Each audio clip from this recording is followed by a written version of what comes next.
Good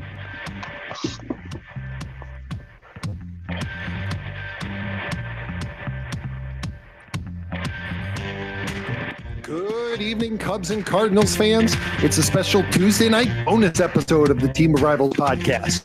Tonight, to celebrate opening day, we'll be joined by the podcasters from Meet Me at Musial, Two Birds on a Bat, and our old friend from Cardinals Nation and Cardinals Nation 24/7, Chris Lollis.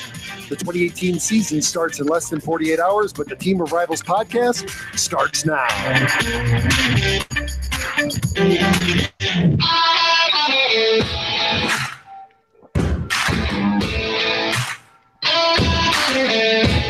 Smith corks one into right down the line. It may go. So crazy.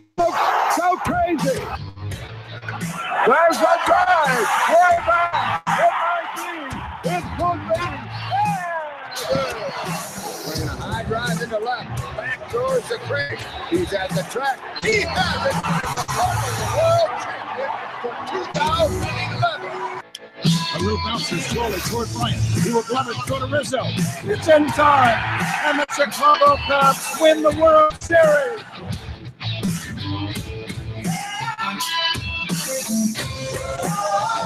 This is the Team of Rivals podcast.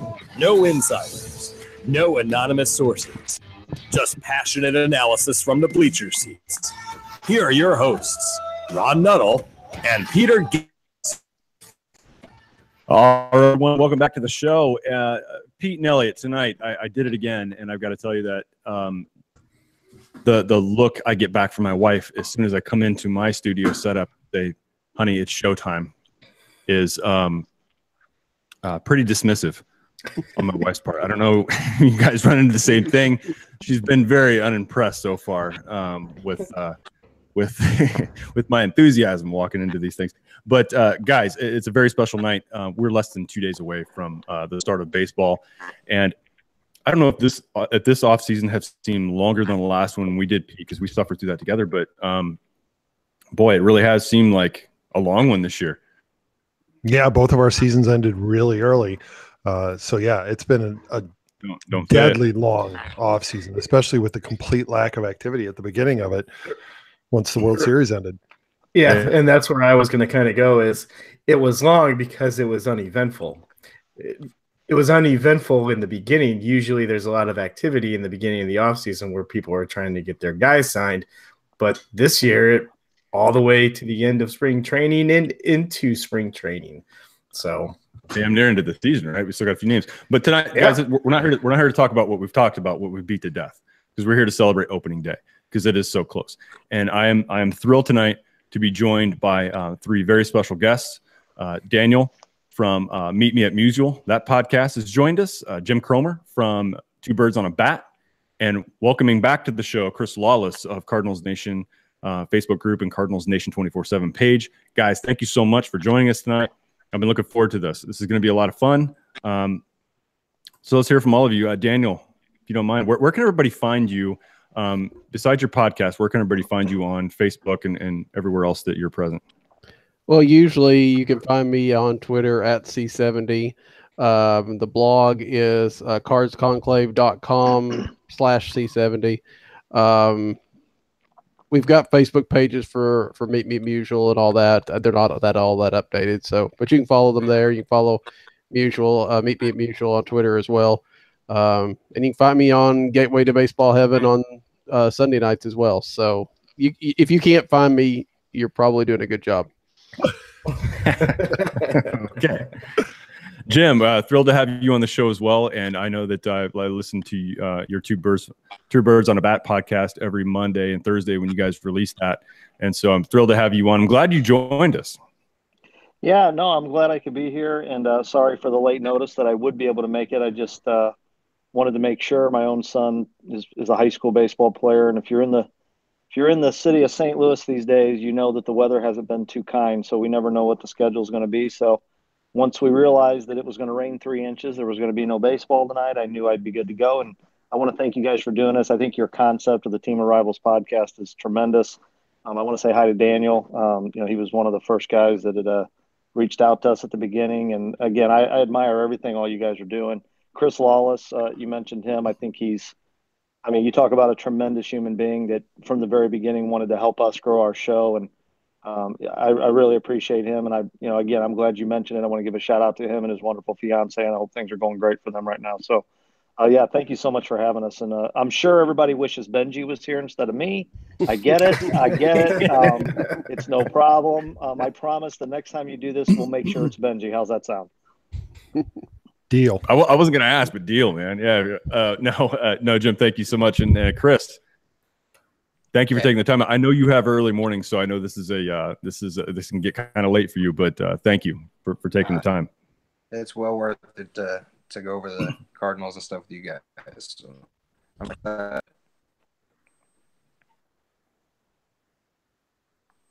I think we lost a few. I think we lost a little bit of that there, but Chris has been on here before, so we're familiar.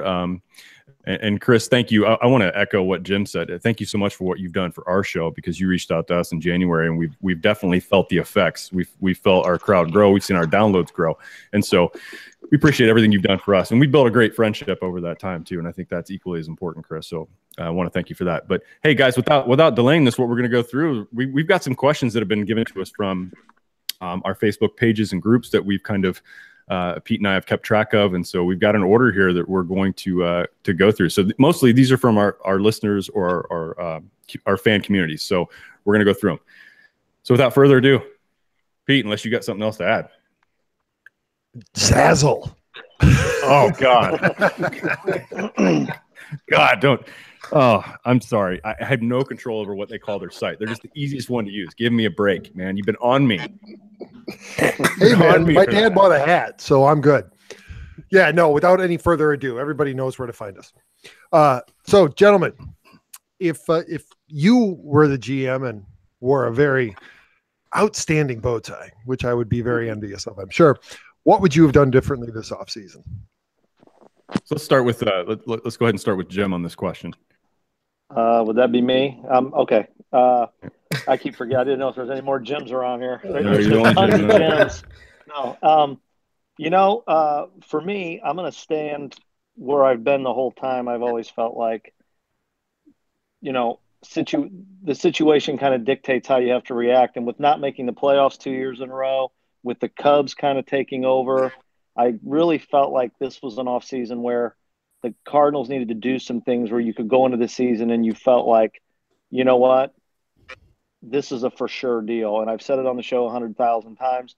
I didn't want a ton of maybes. Now, the reality of it is what we got was a bunch of maybes. And it sure looks like to this point that some of these maybes are going to pan out. And I hope I was wrong about it. I mean, I say all the time, I'd rather be wrong and the Cardinals be good if I didn't think things were going so well. So, Miles Mikolas, or however you pronounce it, I didn't like that signing at all. I didn't like Gregerson at all.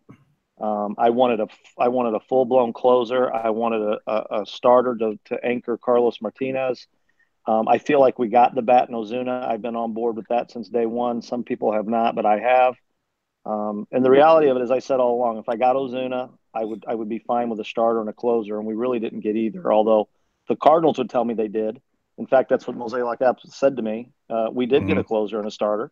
I didn't think they were good enough, but as I say all the time, what the hell do I know? So I would have gotten a guy with a name on paper, and I guess the smart people would say, well, good thing you don't win games on paper. All right, Daniel. Well, I mean, I understand where Jim's coming from, but given what the Cardinals have, I guess first of all, if I was the GM of the Cardinals, I'd just be getting coffee for Mo, because I'm really not sure what Mike Gersh does these days. Oh man, great point. Pete, hold on. That is a great point, Pete. We should have totally reworded that, because you said bow tie, and so we immediately go to Mosaic. Right. He's actually the president, so yeah, that's a fine, man. I mean, where's the GM? I mean, where is he? Well, our Cub fans can attest. Theo's in the same situation, I think, to some degree. Yeah, those guys still. But make in that the deal. case, in the Cubs case, that was the only way that they would be able to bring both Theo and Chet on board, right. And that was obviously That was promotion for Theo, right? Yeah, that was something. If they were going to get Theo, they had to bring in Jet. Mm-hmm. Yeah, but there's other places. I think San Francisco does the same. It's very interesting to know where those lines are. It's not necessarily what we know, but anyway, I kind of like what they did. I don't know that I would have gone and gotten Bud Norris, and I'm not. Gregerson's fine, but they went out and I think they got their closer in Leon. I don't think they got their closer in Gregerson. I think so. I think we'll see. We got. I think they could have maybe cleared up some of the logjam in the outfield and its pitching staff, but I don't really know because I wasn't really sold on Arrieta, and I'm not sold on a big name closer because that's a lot of money for a guy that may or may not work out. So part of the reason this market was slow is there wasn't just a whole lot of things that were that exciting out there outside of JD Martinez and maybe the names of Arrieta. So I don't know that I would have done a whole lot more different. They went out and tried their hardest for Stanton, and they did everything they could there. So, but I'm more forgiving of the front office than some. So, all right, Chris. I probably would have tried to make a play for Juan Nicasio and bring him back. I thought he did great for us at the end of last season. That's probably the only free agent that there's others, but he would have been easy to attain. I think the Cardinals should have made a play to get him. There was word that we were trying to get a trade going to get Colomé and Archer maybe from Tampa Bay, but there's no telling what they would have been asking in return. But a starter and a closer, that would have been a great combination trade if we could have got our hands on something like that. Yeah, that's an interesting name you brought up was Nicasio because they acquired him after the August 31st deadline, and that was really almost like just to stop the hemorrhaging, right, from the bullpen in September. And I was disappointed too. I was disappointed that he didn't end up back with the Cardinals. The other name, and you guys may not feel the same way, that I thought that at the end of the deal, really Addison Reed didn't cost.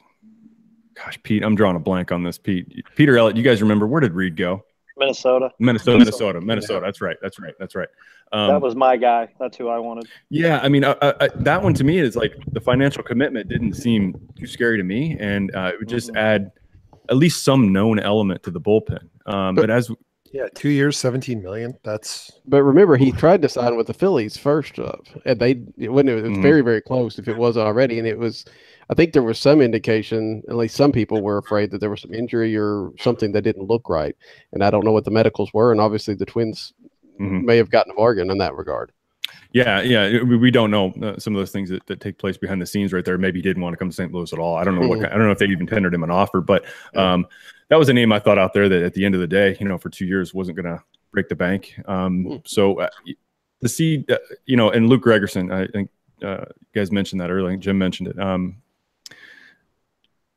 I didn't have a problem with him bringing him in, and I don't have a problem with him bringing him in now. It's just when he was mentioned as being a closer at one point, the closer, already anointing him that, I had a problem with that part. Luke Gregerson signing, I didn't mind, but I like Luke Gregerson in the 6th or 7th inning, not the 8th or 9th inning. And so fire the GM this offseason, I think that what I would have liked to seen is to bring some known into the starting rotation. Somebody. I think there were options out there. Now, that's what I thought.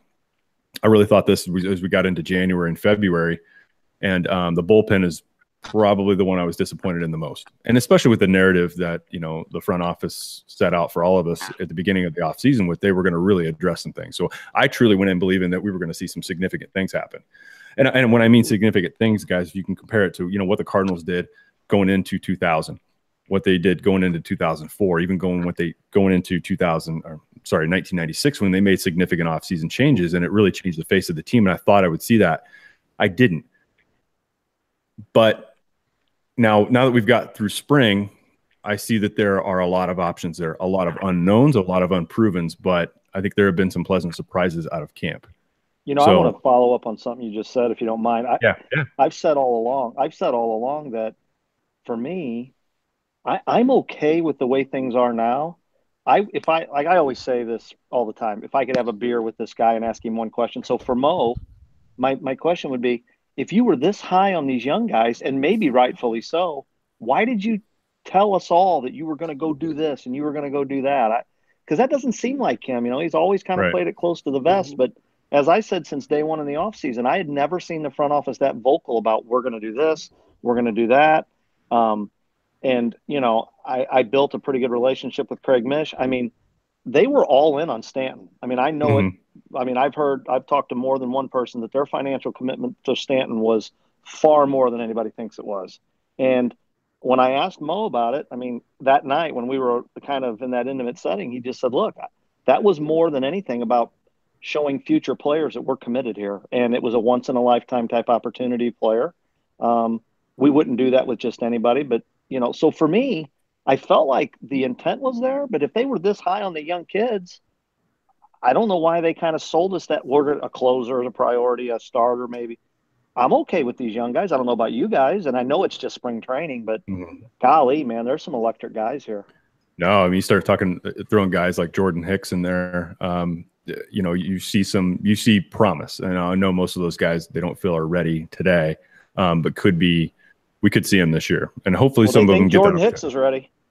Well, he looks good, guys. I mean, better be ready. Yeah. Has everybody seen the news on that today? I'm assuming, right? Yeah. Yeah. He's been added to the roster. He's breaking camp with them. Yeah. Yep. Nope. That's breaking news for me. You missed that? Come on, Ron. I'm on East Coast time. Brebbie is down, and Jordan Hicks will break camp. Okay, so the last thing I'd seen later in the day, I had a full day at work and then baseball practice, but I did see a Cardinals 25-man roster on stltoday.com, and it had pictures, and it showed Brebbie's picture, but not Hicks. So that is news to me. So I like it. I like if you're going to roll the dice on that, take a chance and see what he can do. Do it earlier in the year. I don't have a problem with that at all. I think it's great. Pete, what else you got for us? I love him. What else have I got for you? Well, I know we got a lot. We do. Where do you think each team's biggest weaknesses? And we're going to allow you guys to go ahead and rip us a little bit. Where do you think each team's biggest weaknesses, and will that result in the midseason trade? And if so, who comes in and who goes out? Daniel. See, I knew you were going to start with me. That's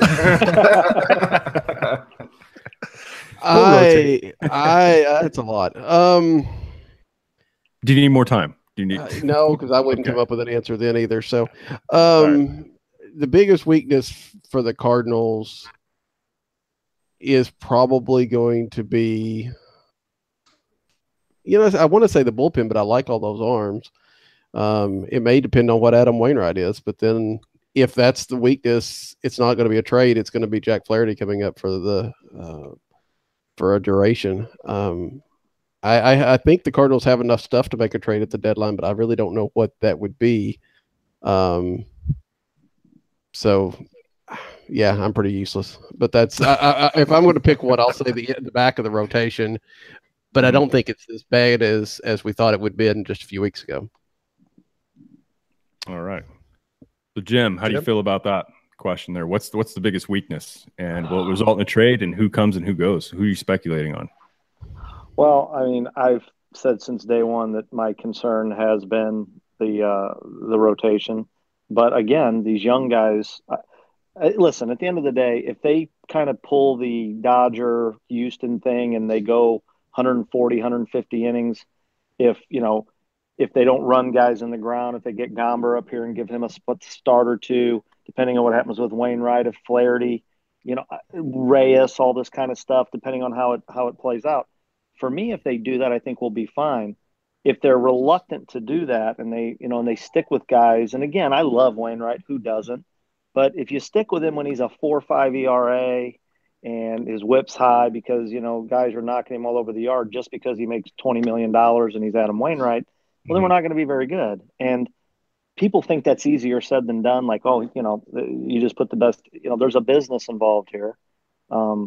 People say all the time too, well, what about free agents? Well, I can promise you free agents aren't going to come here if you show that you're going to ditch them later on in their career. So, I mean, it's a tough line, but for me, it'd be the rotation. And again, I think somebody else brought up Wainwright, and that's a tough thing because I could see them sticking with him because they feel like they have to.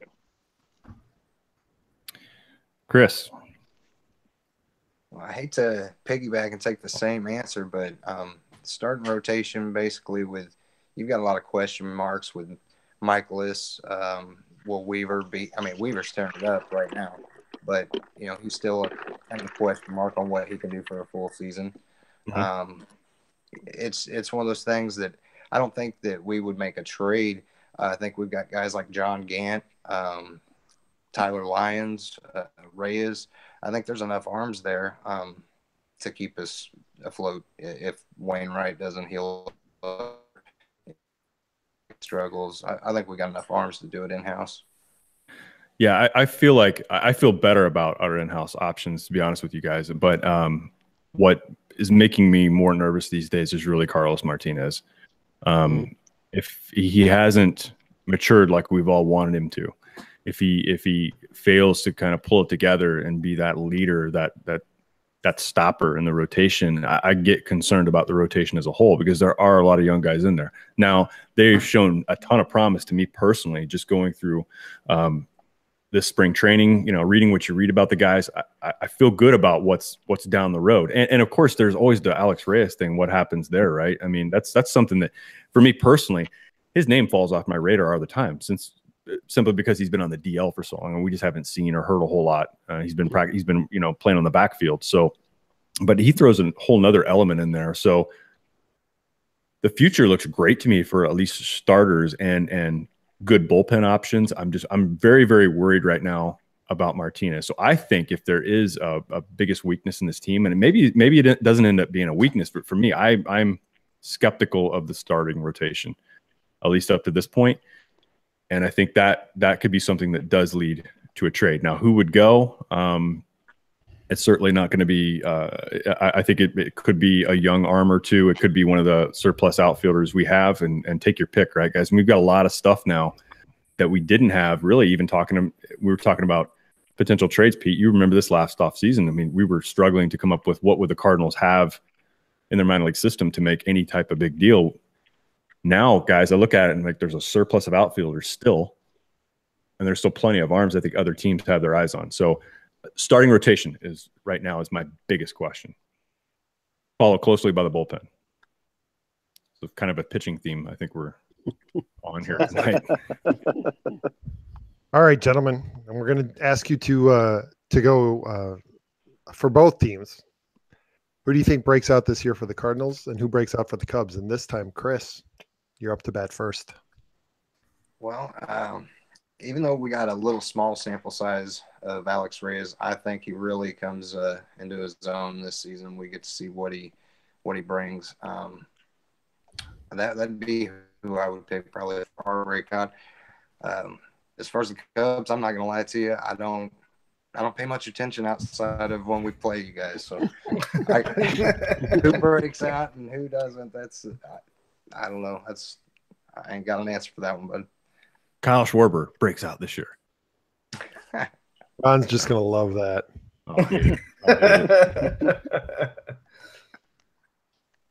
What do you say, Jim? Well, I'm a big Javier Baez fan. I think he's an uber talented guy. He's unbelievable defensively. I think he gets a bad. I mean, I think he makes one mistake here and there, and we get on him pretty good as Cardinal fans. But I think he's the kind of guy that you don't like him unless he plays for you. I'd love for the guy to play for us. He does a lot of things. Had the opportunity to talk to Benji and Yachty a little bit about him and the type of player and the type of person he is. I would love to have him on this team. So I think this year, I think he is a little more consistent at the plate. And again, defensively, I think he's unbelievable. So I like Javier Baez a lot. For the Cardinals, again, it's hard not to say Alex Reyes, only because I think he's such an uber prospect and such an unbelievable potential player for the Cardinals that I think they're going to do whatever they have to do to put him in a situation that's going to breed success. That meeting, that little thing I was at that I talk about all the time where Mozeliak was there. I mean, he couldn't have been more clear. People all over are guessing what Reyes is going to do, and he was pretty adamant that they don't know what he's going to do, but April will tell them what he's going to do. So if they need a starter, if they feel like they need one, well, then I could see him coming back, maybe not May 1st, but sometime in May, and that would keep his innings down. If they needed him in that long relief, in that role where he comes in and pitches every 3 to 4 days, What I can tell you they're not going to do is you're not going to find him in a situation where he's throwing back-to-back days or 3 times a week. That's just not going to happen. So people that want him to be the closer, I don't see that happening. But I think he's going to be that guy that like can come in, maybe, piggyback off a Waka start because he struggles third time through the order unless things have changed. But that's who I think the guy will be this year because I think we'll see him just dominate when he does pitch. All right. And Daniel. Well, I'm kind of like Chris on the Cubs question, but I'll say Wilson Contreras because he already thinks he's better than everybody else, so maybe he'll get to that level. That was a fun topic on the show that night. I imagine it was.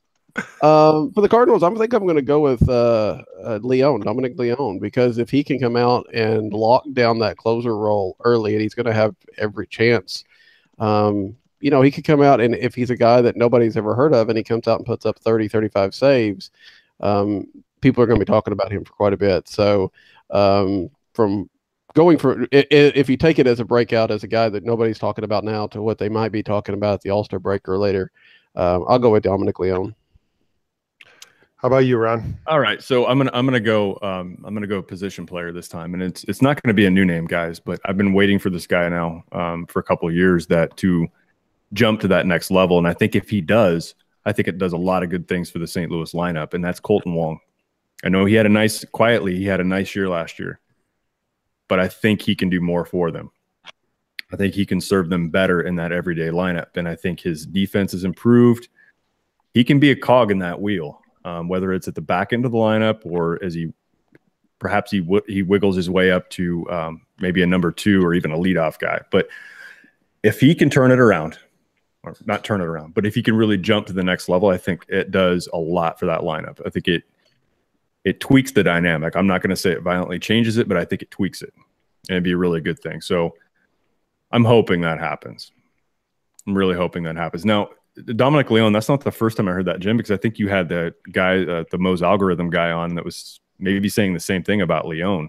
Yeah. But nobody's talking about him, but he could be a very good potential for that closer. He's got a nasty slider, and I think that's proven to be – I mean, that's been the pitch in baseball that gives hitters the most trouble. There's no doubt it's the slider, and his is nasty. There's no doubt. If he's healthy, and by all accounts he is, he could be a great weapon. So Dominic Leone's a great call on your part.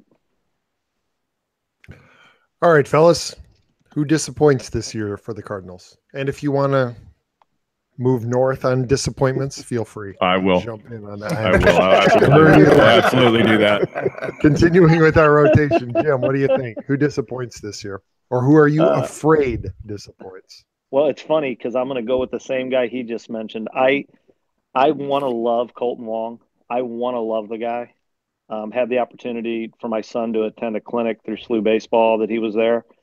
I got to tell you, you know how sometimes you just don't get a vibe from somebody? I just don't get the vibe from him that he's ever going to have that it factor. I think he's uber talented. I think as he mentioned before talking about him, if he could live up to his potential, what a player he would be. You know, you're talking about speed, defense, little bit of power in the bat, not a lot.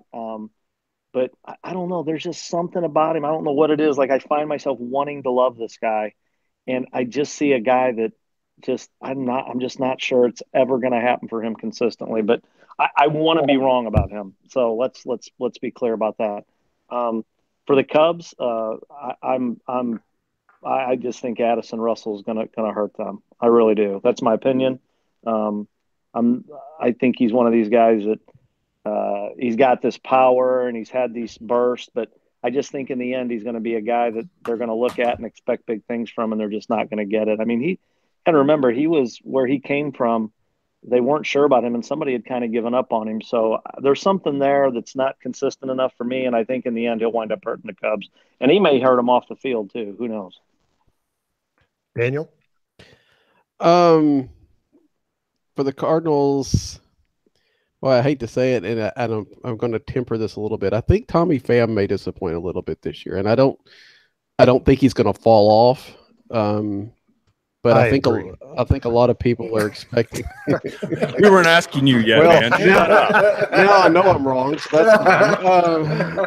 But I'm afraid that people are going to expect a certain level, and he may give 80 or 85% of that, which will still be, a very good year, but people are going to, kind of, what have you done for me lately to him? So, yeah, I think it may be a disappointment, just because he's at the bar so high last year. And for the Cubs, I don't know. I want them all to, but I'm kind of thinking. My feeling is Lester's going to continue to step back. I know that's not necessarily the common opinion, and he had a good spring, so that's probably not. But I just kind of think that maybe he's still creeping there toward the end of his career. So that's my guess there. Chris, we know what your input's going to be on the Cubs, so you can stick strictly to the Cardinals. Right. I'd kind of have to agree with Daniel there.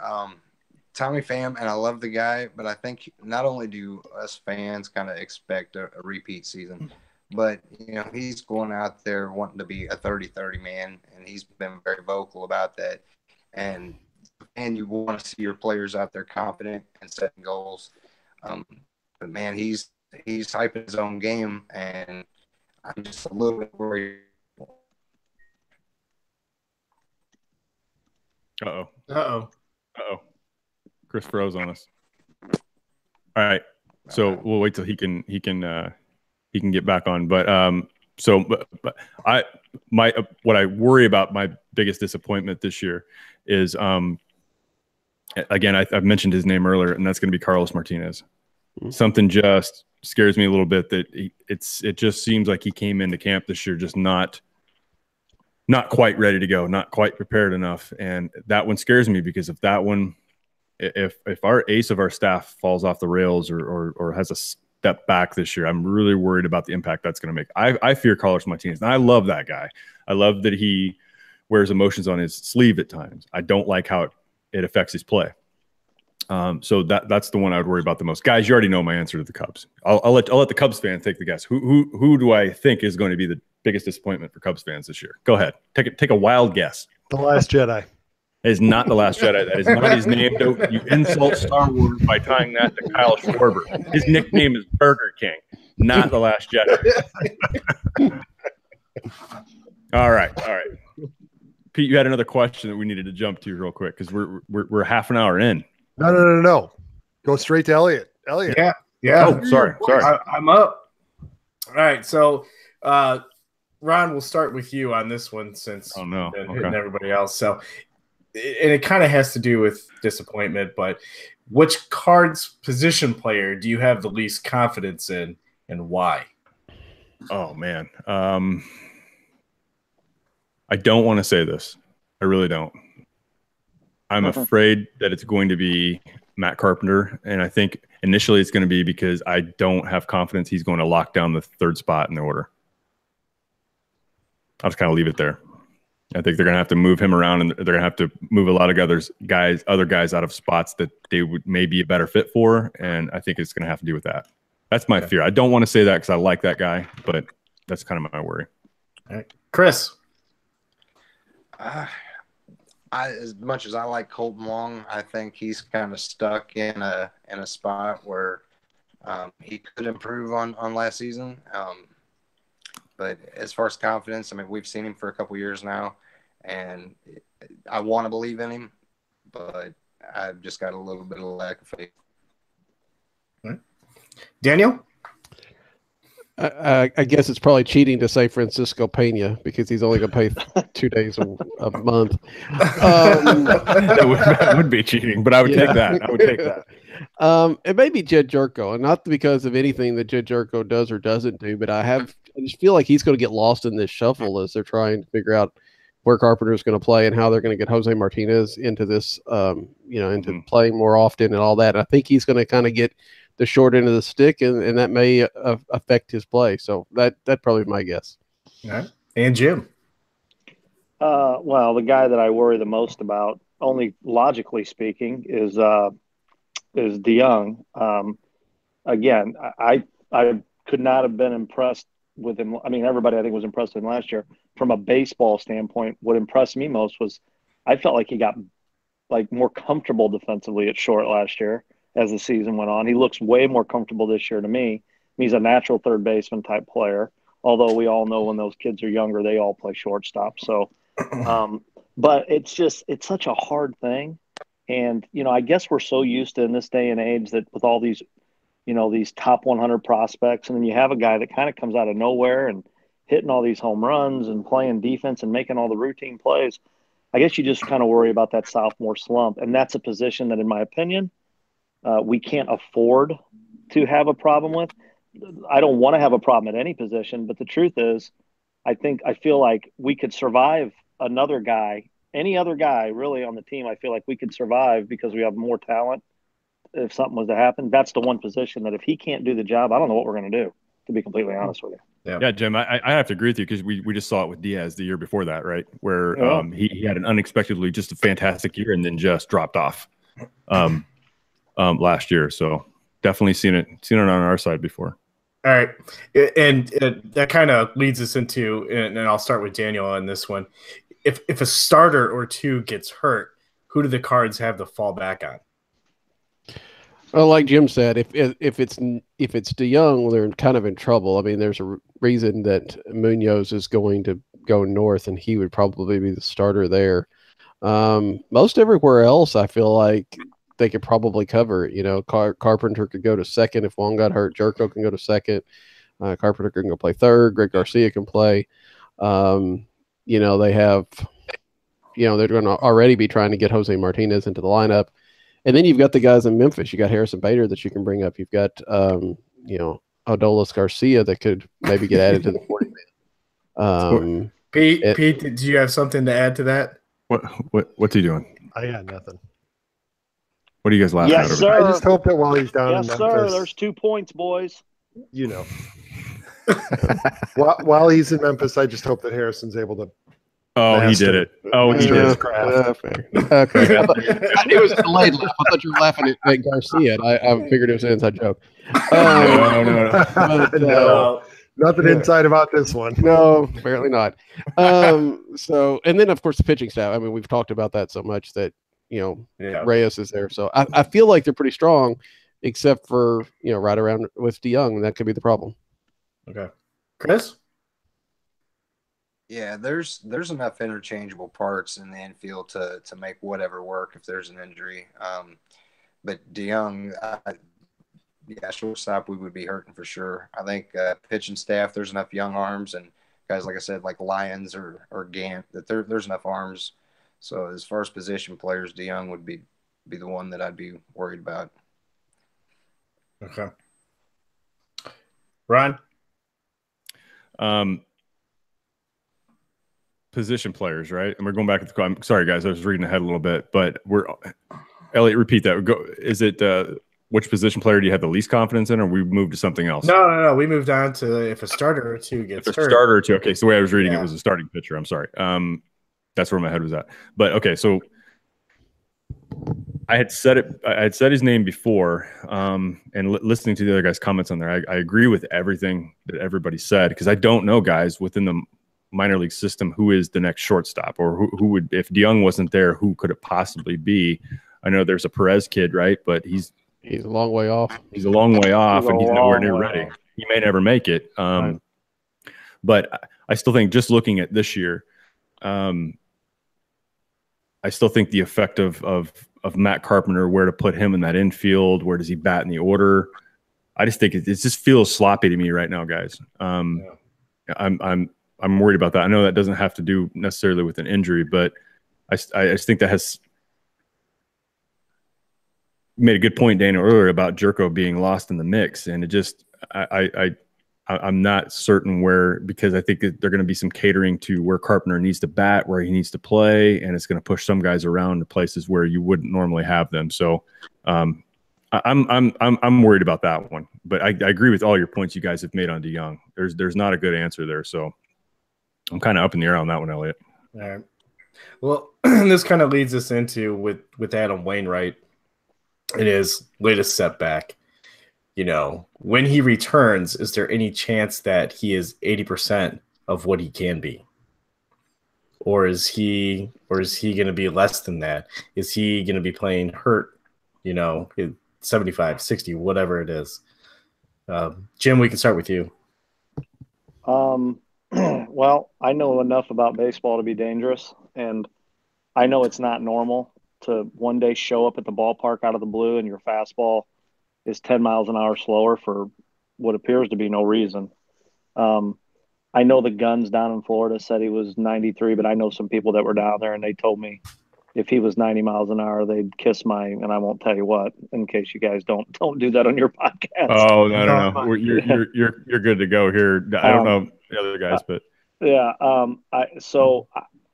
And again, he's a player that, how do you not love the guy, everything he's done for your organization? So as a fan, you feel that way. You know the organization is going to feel that way. I just feel like he's going to get every benefit of the doubt. But the truth of the matter is, I mean, you're talking about a guy that when he lost his sharp breaking ball, 91 miles an hour doesn't fool a lot of people. And unless you're throwing that turned over, cut back fastball like Greg Maddux that's 3 inches outside that they don't give anymore, I don't know how you pitch at 90 miles an hour without nasty stuff for 5-6 innings consistently. So that's, again, I don't see it. And I'm worried that, again, just like every veteran on every storied franchise, I don't know how they just don't typically dismiss those guys because there's a bigger picture here and it's a tough thing. So I don't see it. I want to be wrong. I've never wanted to be more wrong about Father Time on a guy than Adam Wainwright, but man, I have a hard time with this one, guys. Chris? As far as percent, I mean, if we were going to say how much percent is that guy going to give you, I mean, he's going to give you 110%. But if you're looking for the old Wainwright, I don't think we're going to get close to the 80%. I think he's going to try, and like Jim said, Father Time, you can't beat it. And I feel bad for the guy. I'd like to see him go out on top or have a great year, but 80%, I don't know. I don't think I'd go there. Ken?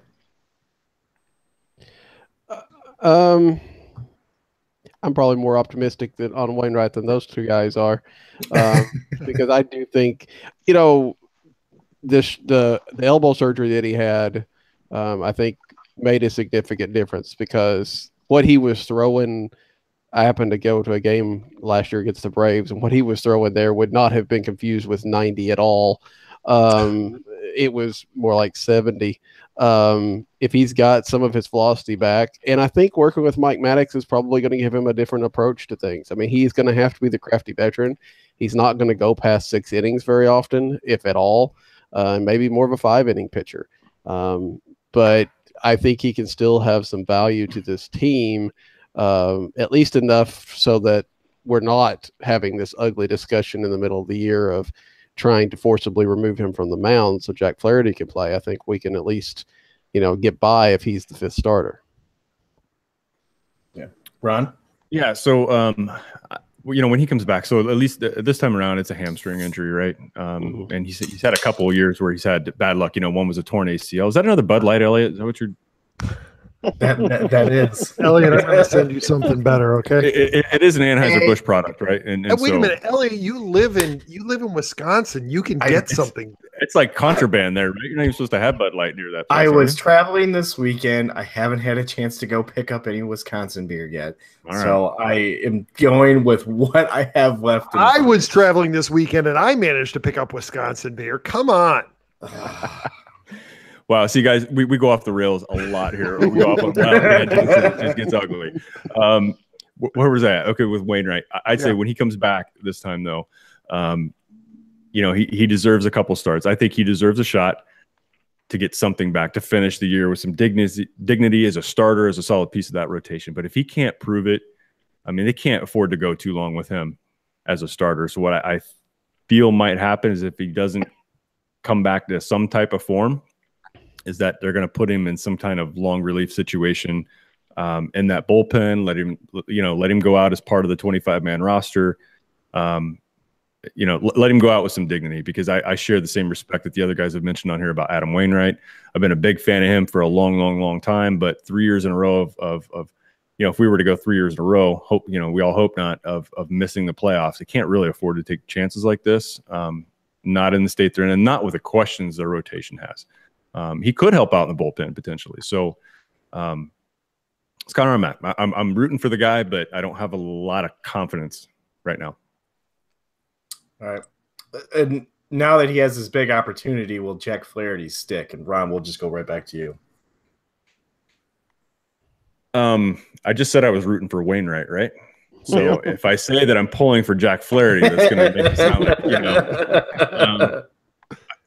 you got to love what you see from him, but could he use a little bit? Is it going to hurt him to be down? To come up here, fill a spot for a few weeks, let Adam get back in, let him have a crack at it. Now, if he pitches lights out, guys, that's going to make things tougher on them. That's a good question. I'm not certain.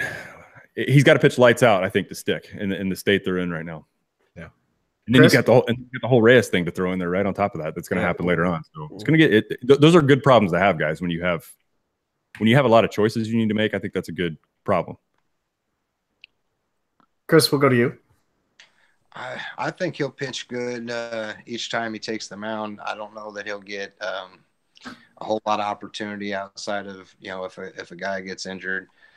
So I think we'll see him come up and down quite a bit this season. I don't think he sticks with the team all year, but I do think that every time out he'll at least give you a chance to win. Okay, Dan.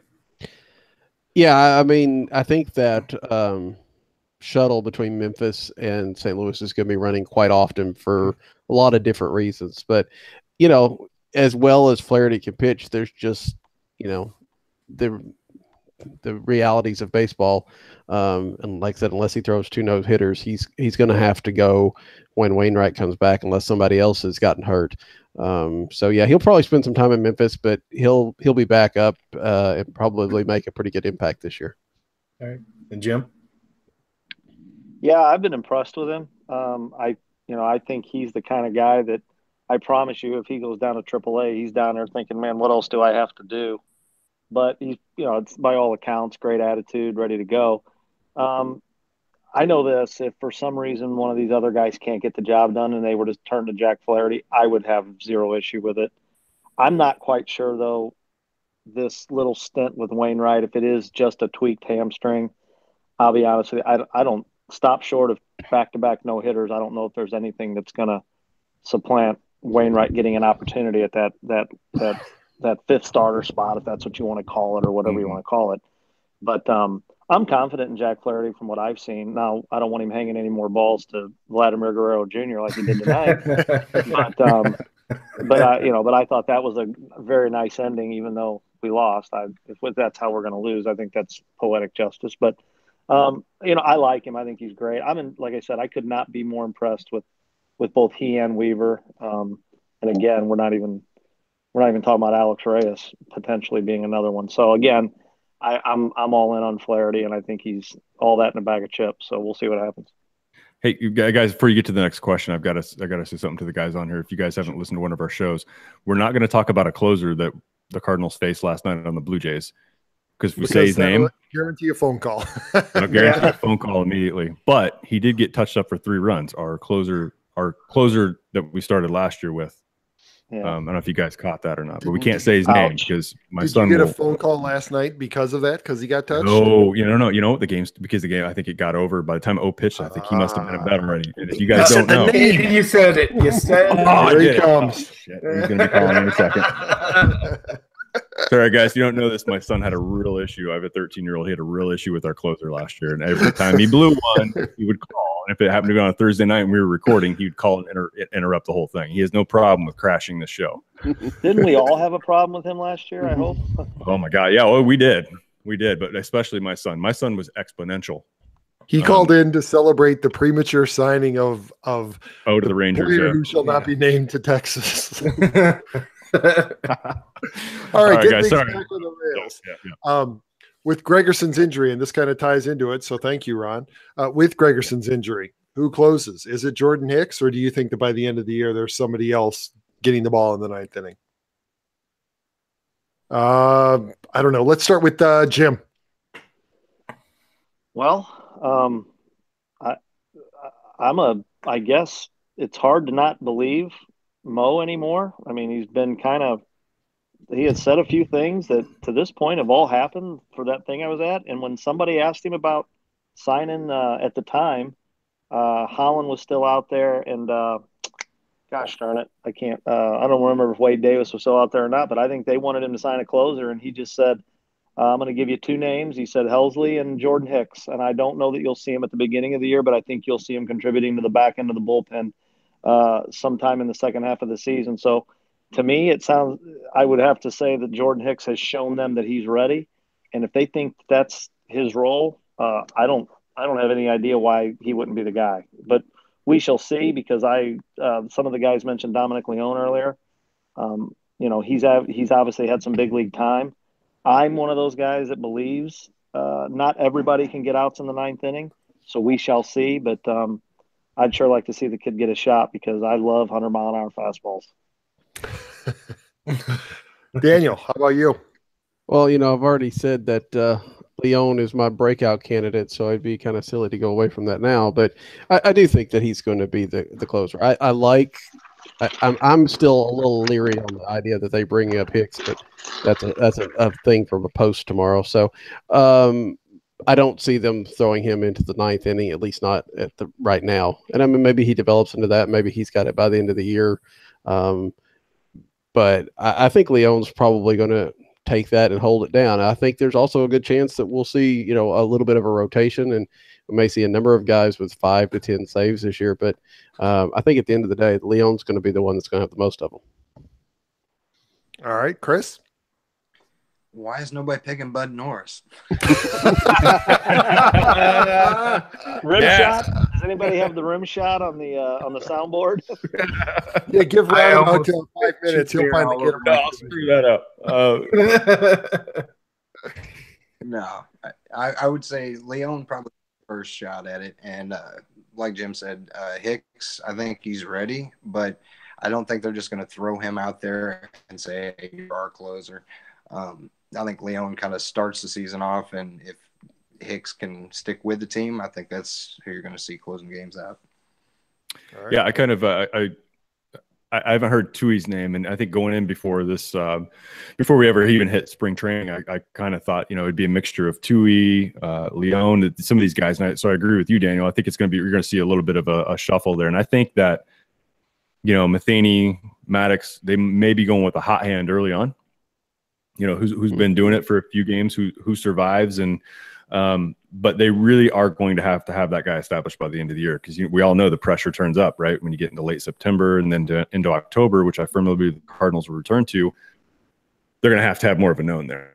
So, sure, why not Leone? I really wish that Tuivailala would have established himself in that role, just so we could have something that we knew about, that we were for sure of going in. But I'd love to see somebody like Hicks, just kind of like a Trevor Rosenthal rebirth there at the end of the year, like we saw him in 2013. That would be fantastic. All right, Pete, just for the record, yes, I did go get a Wisconsin beer that I had in my fridge. All right. And it's an IPA. You barely redeemed your. Oh, okay. So you've redeemed yourself. Yes. Okay. Cool. All right. So, fellas, we've covered Adam Wainwright. We've covered Gregerson. So let me ask you guys, how much do you blame Mike Matheny for Wainwright and Gregerson's identical injuries? I mean, they both strained their hamstrings doing sprints. Obviously, Gregerson sounds like it's a little bit more serious, but it's the end of spring training. I would think that the goal would be exactly what John Lester said after he came out of the game last night. My goal was to not die. Isn't that the goal at this point, is to just stay healthy for opening day, and they managed to not? You blame Matheny for this, or do you think the blame lies elsewhere? Chris, why don't we start with you? Well, I know if you ask any of the members in Cardinals Nation, Matheny gets blamed for everything. That's true. I blame him for around 4 kids. What?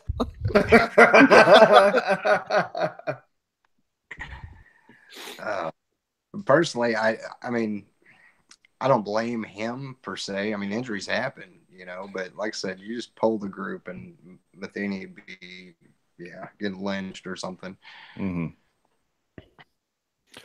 Daniel, what do you think? I guess it depends on whose responsibility it was setting up those drills. I mean, I know obviously eventually it would flow back to Matheny, but the coaching staff in general would be doing some of that. It's obviously something they really need to take a look at and figure out why the heck they were doing it. So there's some blame to go there. And I guess if you want to put it on Matheny because he's the manager, you can, but I have a feeling it probably goes down. Maybe it's even a training staff issue or something of that nature, but I don't think I'd go too much on him, but somebody should get blamed. Jim, somebody losing their job for this? Well, I'm going to say this. Are we, I mean, again, I'm going to, you guys know how I am. So we're really going to blame somebody else because a guy running pulled a hamstring. I mean, I got a problem with this one. So they run for a living and they pulled a hamstring. I don't understand how it's anybody's fault other than the fact that, I mean, pro football players are in the best shape of their life, pull hamstrings every day. Track guys pull hamstrings every day. These guys run, especially Adam Wainwright is going to have to bat and he's going to have to run. I guarantee you that both of them, when they ran and pulled their hamstring, it isn't like one day they just decided, oh, you know what, I'm going to go out and run some sprints. I'm sure it's part of their daily routine. I'm not a doctor. I don't know if they got dehydrated. I have no idea if they did something and then didn't tell somebody and went out and pushed themselves. I have no idea. I couldn't speak to it, but I don't understand how a guy that was a major league catcher is supposed to also be a doctor and a trainer. And I got a hard time with this one, guys. I mean, this is just, in my opinion, it's just silly. Yeah, I don't think an injury like this. And by the way, guys, so I don't know if anybody on here's ever pulled a hamstring, but that's not a slowly developing injury. That's like just happened right now. So I wouldn't put the blame on the manager of the team. No way. I mean, it's like an oblique strain, right? Those things don't develop over time. I mean, maybe there's some things that happen in sequence that cause it, but no. I'd really have to hunt for a reason to blame Mike Matheny, because that's what the question was. I will say, I think that at least with kind of going with the question, it's not necessarily that it happened. It's that it happened in the last week of spring training. If it had happened at the beginning of the year when they're trying to, kind of get into shape, I think people would not look at it quite as tight. But like they said, it's kind of the not die issue here. Are they pushing themselves a little too hard here? And maybe it's not the drill. Maybe it's the players. Maybe it's, Wainwright and Gregerson doing more than they should. But it feels like, like you said, just don't get hurt before opening day. And then they got hurt.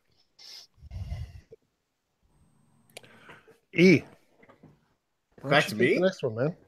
Back to you. Did you lose the place? Right. We need to point you back to it. No. I'm good. So, St. Louis fans. That IPA is already hitting him. It is. Yeah. It is.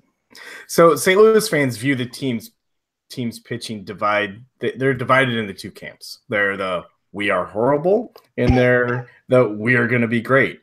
In which camp do you fall? And can the Cards outpitch the Cubs this season?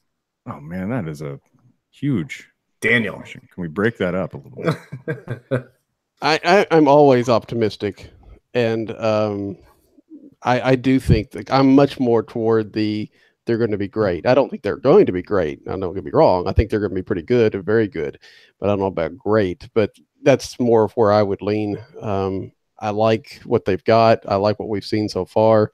I like the young arms of the bullpen, and I like the depth that they have. Can they outpitch the Cubs? That's interesting because, over the last couple of years, that's been the philosophy. The Cardinals have had the pitchers and the Cubs have had the hitters, and it seems like the balance is a little bit closer than that. I think that they can, but it might be, if you're just looking at pitching stats and stuff, I think they can, but it may be very close. Chris?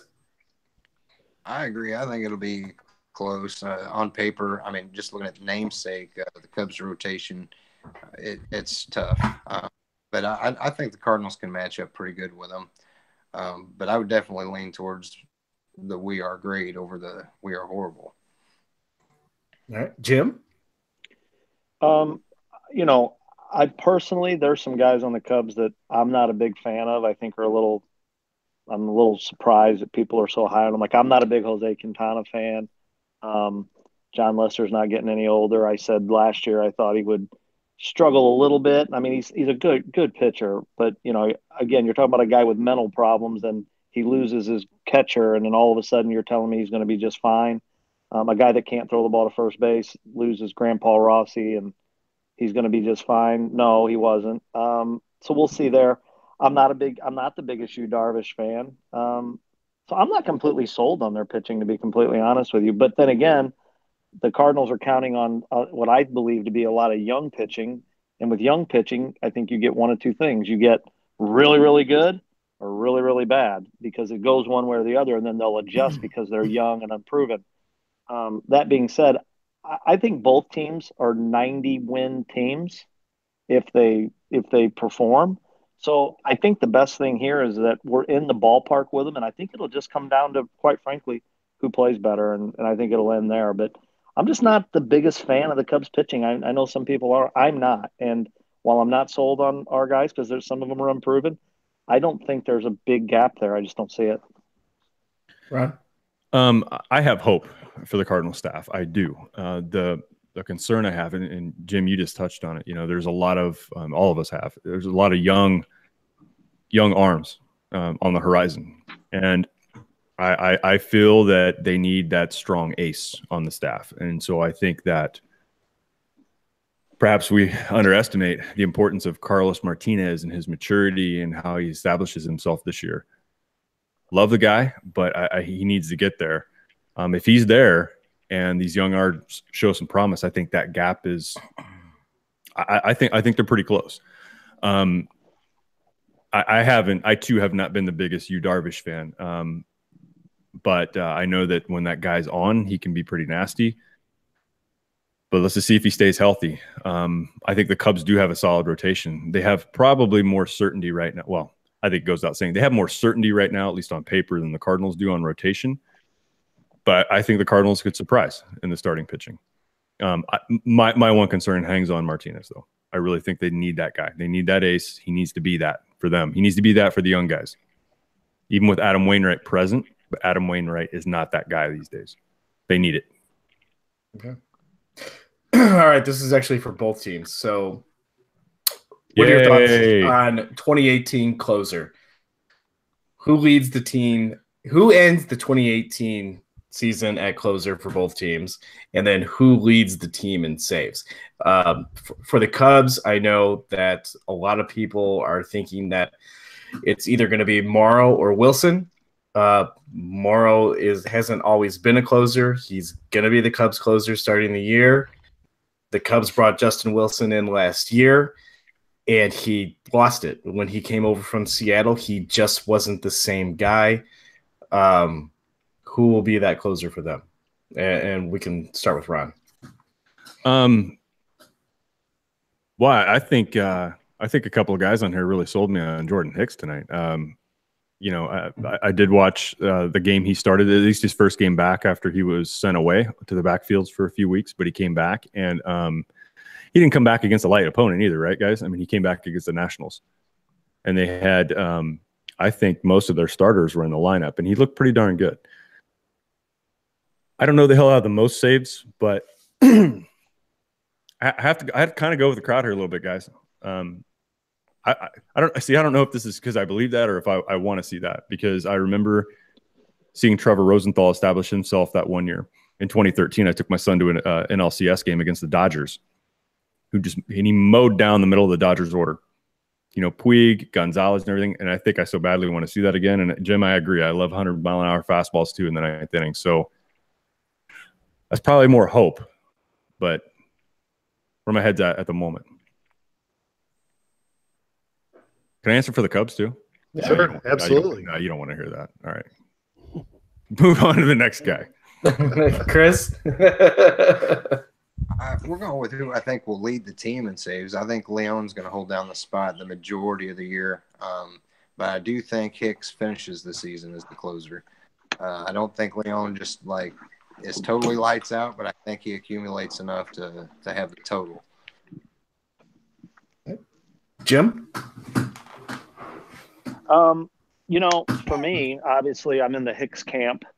I think he's the closer at the end of the year. I think the total number of saves, I think I would have said somebody else, but with him being up this early in the year, it tells me that I'm not the only one in the Hicks bandwagon. I mean, it sounds to me like the Cardinals are in the Hicks camp too. So I know he's probably the popular flavor of the day, and a lot of people are going, geez, guys, they just added him. But I don't know. There's something about him. And again, I only know what I heard come out of the man's mouth, and they think he's closer material. So I'm going to go with Hicks, even though I've said all along that the guy I'd like to see get a shot at it in April's Tui, only because Tui's done it. I mean, he's been bred to do it. So, but that being said, I'll go with Hicks. I'm a guy for Morrow. I mean, when's the last time this guy's been healthy 2 years in a row? And been that good. So I'm going to throw a name out at you guys that I think is going to wind up closing for the Cubs, and that's Steve Chizik. So Really? got experience doing it. I don't know. That's again, I think they'd love Carl Edwards Jr. or Pedro Strop to do it, but have they proven they can do it? I don't know. Chizik's at least done it, so we'll see what happens. I don't know. We'll see. I just thought I'd throw that out there and try to be different. Dan? Well, again, I've got to be consistent and say Leon, because I've been hitting that bandwagon all night long. I'm really of the opinion that Hicks is not going to be up, the whole year. In fact, I have a feeling that it may be a short thing, and maybe not. Maybe he'll grab a hold of this, but the guy hasn't pitched over a ball yet, and I think he's going to have some learning pains and have to wind up going back down. We saw, on the offensive side what happened with Max Sierra last year. So I'll say Leon, and I think he'll probably. I mean, if he does what he can do, I don't think anybody moves him out of that spot. At least not this year. That's probably the sanest opinion. That's probably the sanest opinion. It's so hard. Think about how hard it is to make it to the big leagues and stay here. And again, to his point, we're talking about a guy that hasn't pitched above A ball, and all of a sudden we're anointing him the next coming. I mean, we're probably all a little excited about it, and he's being sane. But that's probably the sanest opinion. But I don't know, man. It's hard to compare him to Sierra, in my opinion, because one guy, when he'd hit a baseball, the bat would jar in his hand, and the other guy throws it 100 miles an hour. So we'll see what happens. Absolutely. And honestly, I mean, I think we may lose something with Hicks coming up, because he had a chance to be a very good starter, and we kind of saw what happened with Rosenthal. He never got a chance to do that again. So it depends on how they want to develop him and how he does, I guess. All right, let's get off pitching for a minute, and let's go to Matt Carpenter. Is he going to hold down that third position in the batting order, or is he going to get moved? And we'll start with Jim. I don't know. I'm not a Carpenter defender, but my thing about Carpenter is this: I don't know what he'll do. All I know is if he can't hit third and he has to hit leadoff. Has anybody seen this guy's career leadoff numbers? I mean, they're ridiculous. Yeah, he's not fast, but I mean, how many stolen bases is Dexter Fowler going to get? I know we're probably talking more about base running, but again, the end of the day, I don't know why people are so angry at Matt Carpenter. All this guy has ever done is do what they've asked him to do. Okay, if they've asked him to bat third, he bats third. He's batted fifth. He bats first. People think this guy's marching in people's offices saying, "I'm batting first." That's not what's going on. Okay, they're asking him. They've come to him and said, "We want you to play second." What did he do? He worked all winter. Okay, we're going to move you to third. Okay, I went and worked all winter on that. Okay, now remember a couple years ago, you're going to be the first baseman. Remember that? Going forward. So what did he do? He worked all winter at first base. And then all of a sudden now we're back to moving him around. All he's ever done is what they've asked him to do. Can he hit third? I don't know. Can anybody hit third for that matter? It's not an easy thing to do. Again, listen, if our biggest problem is whether or not he has to bat first or third, and that's our only problem, we're going to be pretty good, because this year, fortunately, I think we got a couple of guys that could bat third, and Tommy Pham and Ozuna. So we'll see what happens. Chris? I would like to see what he could do in the 3 spot all season. But with, injuries and whatnot, I mean, you can always shift him back up to lead off. And like Jim said, he's been incredible as a leadoff hitter. I'd like to see what he's capable of batting third for a full season. Ron? Well, I think the positive here is that they tried that last year, and I do think that he's learned some things about himself when he's moved out of that leadoff role, and I trust that he's a smart enough guy. He's been doing this long enough that he knows what he was doing, even if it was subconsciously or habits or mechanics that he was doing differently, trying to bat third versus leadoff. So I have confidence in him. And I think I agree with you, Chris. I would like to see him get a long-term shot at the 3 spot before they decide to do something different. So I have high hopes. Dan? Yeah, I think he can. It's just going to be whether if the Cardinals struggle a little bit out of the gate, if Matheny can resist the urge to put him back up there. Because I think when you put Fowler and Pham in front of Carpenter with Ozuna behind them, that the opportunities for scoring runs are very large. But you got to be patient with it. I think it may take a little while for it to click, and we'll see if he can. But I think Carpenter will do fine in that 3rd spot if they'll just leave him there. Cool.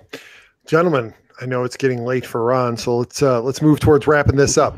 Not late for me. We got a guy that's got early mornings there. Who wins the season series? Cubs or Cardinals? Jim? I didn't. You broke up there. What'd you say? Oh, sorry. Who do you think wins the season series? Cubs or Cardinals? No, listen. I gotta say Cardinals. If I say Cubs, I can't even do it.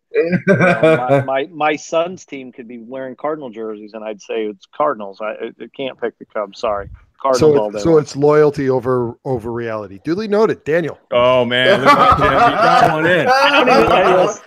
Hey, he's a smart guy. He gets away from me before I have an opportunity to. It's already moved right on. You see how he slithered out of there?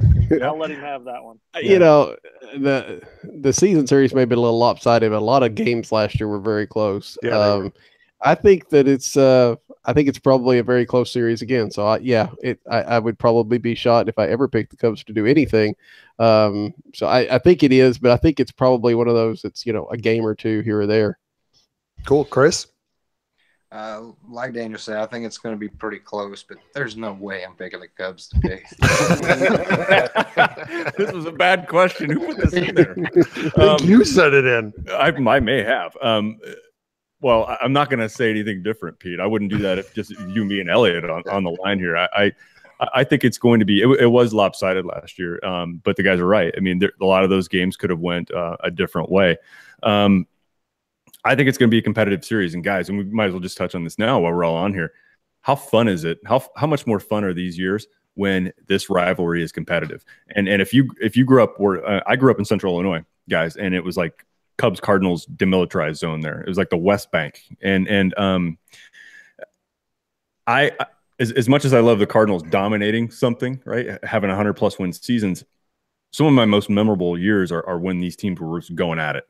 And things were close and games were high leverage, even early in the year between these two teams. So I think it's going to be close. I actually hope it's close, but I know the Cardinals will probably come out a game or two ahead in the series. Hey, I want to say something on that. I had a chance when the Cubs won the World Series to do a show with a guy that was a friend with our owner, who was an attorney who was like from Chicago, but he's relocated here. And he came on because, he had the opportunity to follow him around, and he had the kind of money it took to buy the tickets and go to all the games. And, he came on the show, and he's a friend, and he's a fun guy. And something he said that really made me feel like, this is what it's supposed to be. He said, look, I don't want you guys to be happy for us. I want it to stay exactly as it's always been. You guys gave me so much shit for so long. I want to enjoy this. So don't tell me you're happy for me. Don't tell me you're glad we're doing well. No. I don't want to hear that. Next year, it's us versus you. We're going to go at it, and we're going to have fun with this. Let's just be glad now. And I thought this was big of him. He said, let's just be glad now we are true, like we can give you guys all you can handle. Whereas back in the day, for a long time, we just, we were struggling. So I thought that was an interesting take. Yeah, I thought it was an interesting take from him. He's like, don't tell me you're happy for me. I don't want you to be happy for me. I want you to be pissed off we won. So I thought it was pretty cool. I'll weigh in on Pete that. Would thrive on that. Pete would thrive on that. If I were pissed, I mean, what I actually enjoy about the rivalry now is that the Cubs being good isn't coming out of nowhere. It's always, at least for me as a Cubs fan, it's always felt like a surprise when they were good. Like you could never count on it. And the very year that you would think that they were going to be good, they were terrible. 04, they looked like they were going to finally manage to make it back to the playoffs. And then they just fell apart down the stretch. And that's kind of has been the story of being a Cubs fan my entire life, or at least as long as I've been a Cubs fan.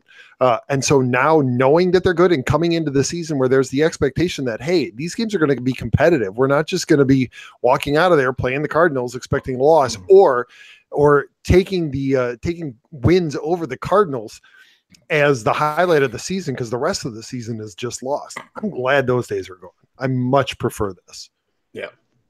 All right. So, well, I kind of do and don't. But yeah, we can move on to that. I mean, I don't at all. I loved it the way it was. So, but. I didn't ask for your opinion. All right. Let's really put you guys out on the limb, although I really don't think that this is going to be too hard. Who do you think the division winners and wild card teams will be this year?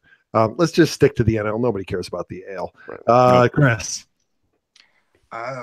Wild card, I will say that the Rockies and your Cubs will be the wild card.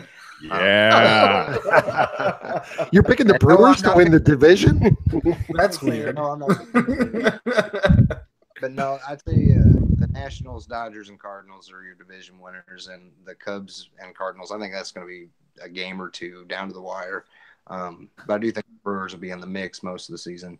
But Rockies and Cubs for wild card, and Dodgers, Nationals, and Cardinals for the division. Jim, what about you? I'm right there with him. I couldn't have said it better myself. That's exactly what I'm going with. Again, I cannot bring myself to pick the Cubs over the Cardinals, no matter what you tell me. But I do respect the fact they have enough talent. I think they'll be in it. I'm not sold on Milwaukee. I mean, in my opinion, I think they basically went out and got. And again, I like Lorenzo Cain. I like Christian Yelich, but that was. I mean, to be honest with you, I'm not quite sure they needed those guys. They needed pitching, and they didn't go do it. I'm not that impressed. Agreed. And the report is that they tried to land Cobb. They tried to land Arrieta, but they just couldn't commit or weren't willing to commit the dollars in order to land them. And you have to wonder, how serious is Atanasio about this? I mean, you can only rely on up and coming prospects for so long. At some point, you got to pull the trigger. Anyway. Yeah, shocked by that one. Yeah. Daniel. Being that 2011 worked all right, I will go ahead and be the contrarian and put the Cubs in the division, and the Cardinals as the wild card team. It's just how you get there. Dodgers and the Nationals are pretty obvious. I guess for the other wild card team, though, I might say Philadelphia. I think that there's a group of teams there that are kind of, you don't know what you're going to get out of them, but Philly seem to be on the way up, and they might surprise. Do you really want to face big name Jake in a 1-game playoff? Yeah, we've beat him before. So. Maybe not a playoff name. Ron, what about you? No. On this podcast, big name Jake is Flat Bill Pissy Oh, that's Pants. right. I take credit for that one. Flat Bill Pissy Pants, because I've never seen the guy smile or enjoy playing once ever. That said, if the Cardinals would have signed him, I would have flattened this bill out tonight and grown my beard. All right, guys. So Daniel, I don't like doing this. I don't, because I don't like picking the Cubs ahead, but just knowing what I know, I follow him very close. If you forced me to put my home on the line right now and said who was going to come out of the division on top, I'd have to say Chicago. Now, I think the gap is much, much less than it had been in the previous few years. I think the Cardinals are going to capture a wild card. And I kind of feel right now that if the Mets can stay healthy with their pitching, that they may sneak in for that second wild card spot. So I think it's Nationals. Unfortunately, it's a repeat. It's going to be Nationals, Cubs, and Dodgers, exactly where I was last year. Unless we see different in this first month or two. That's just where my head's at right now. If I was forced to do it, I hate to do it. Pete knows I hate to do it, and he loves that I hate to do it. But right now, that's just kind of where I'm at. I hate being that way, but that's. I like seeing that frustration on your God. face, Ron. Yeah. All right. Final question for all of you. Who are the LCS teams in the National League, and who advances to the World Series? Jim, let's start with you. Cardinals, Dodgers, Cardinals. And we don't care about the American League. Pete, you already said we didn't have to. No, you're right. I didn't. Chris. Like Jim said, I think it's going to be the Cardinals and the Dodgers. Daniel. I hope it's the Cardinals, but if I, again, like Ron, if I had to put my home on the line, I would probably say, I'm going to say the Nationals finally do something, and it's the Nationals and the Dodgers. And that'll be kind of interesting to see the Nationals get past the first round for once. Oh, wouldn't that be nice to seal Dusty Baker's legacy that way? Ron. Here's guys, I'd love to see the Cubs and the Cardinals in the LCS if that were to work out. I'd love to see the Cardinals kick their ass and be in the World Series. So that's what I'm going with. Cubs, Cardinals in the League Championship Series. If that were to work out, Cardinals in the World Series. The prediction earlier was about regular season. This is playoffs. Pete, that would be unbearable, wouldn't it? I think we would have to record the podcast every single game for the entire time of the game. Yeah, I think I'd have to take another vacation in North Carolina. October. Talking shit and drinking beer and yeah. That would be good. Guys, hey, real quick, while we wrap it up here,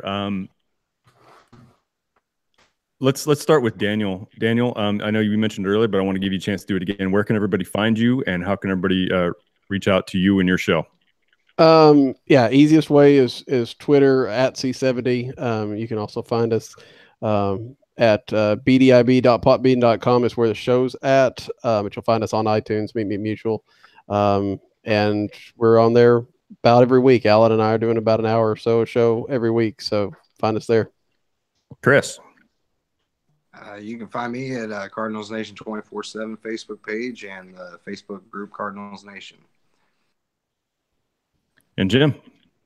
Obviously, we have the website, twobirdsonAbat.com. Social medias, obviously the player for us, at Birds on a Bat shows, where you'll find us on Twitter.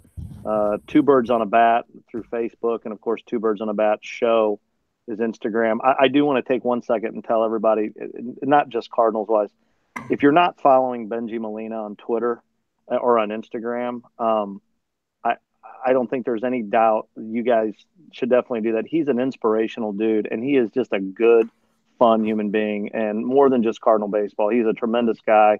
I know Chris had the opportunity to chat with him a little bit, and some of you other guys may have ran into him or seen him on some shows, but you can find him at Benji Molina 1, whether it be on Twitter or Instagram, and then you can follow him on Facebook, Benji Molina.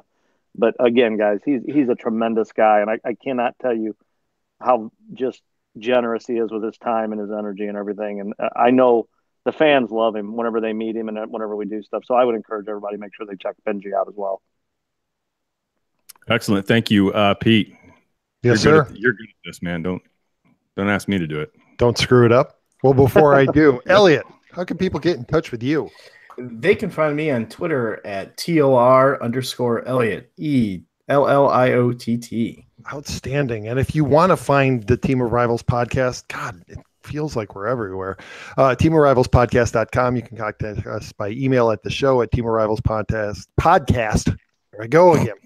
.com. I am so waiting. Boy, you are dripping. You are leaking confidence all over that keyboard. I am just looking forward to Lent being over and cracking a beer finally on Sunday.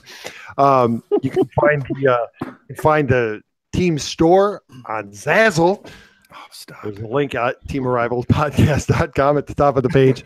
On Twitter, we're at Team of Rivals Pod. Instagram, Team of Rivals Podcast. You can certainly search for us on Facebook, just Team of Rivals Podcast. And if you want to watch the show, obviously on YouTube, and then if you're going to listen to it after the fact, we're on iTunes, SoundCloud, Stitcher, Google Play, TuneIn, Spotify, and Radio Public. If you listen to Radio Public either on the web or through the app, throw a couple pennies our way. So, gentlemen, Chris, Daniel, Jim, thank you so much for joining us. This was a lot of fun. We'll have to do it again sometime. Ron, get your finger on the audio cues. Maybe we do I'm a little shaky tonight. I'm a little shaky. All-Star break reconvene. Hey, there How we about go. that? I like that. Could be. Thanks for having us, guys. Appreciate it. We can see how wrong we were, like we did last year. Hey, great idea, guys. Thanks for having us, and we're happy to do it, and we'll be encouraging everybody to make sure they're checking you guys out on our show for sure. Appreciate it. Awesome. Guys, thank you everyone for taking time out tonight. I know we're all excited about this year to get kicked off, and so looking forward to watching the game or watching the game after the fact for me on Thursday. But I'm in for the whole weekend. We're gonna be tuned in. And Pete, Elliot, we'll be talking again next week. Everybody else, thank you so much for joining us, and we'll be talking to everybody else tomorrow night. I said very soon, guys. All right. You said next week. I forgot about tomorrow night. Anyway, all right, guys. Everybody have a good week. See y'all soon. Love y'all. Bye. Go Cards.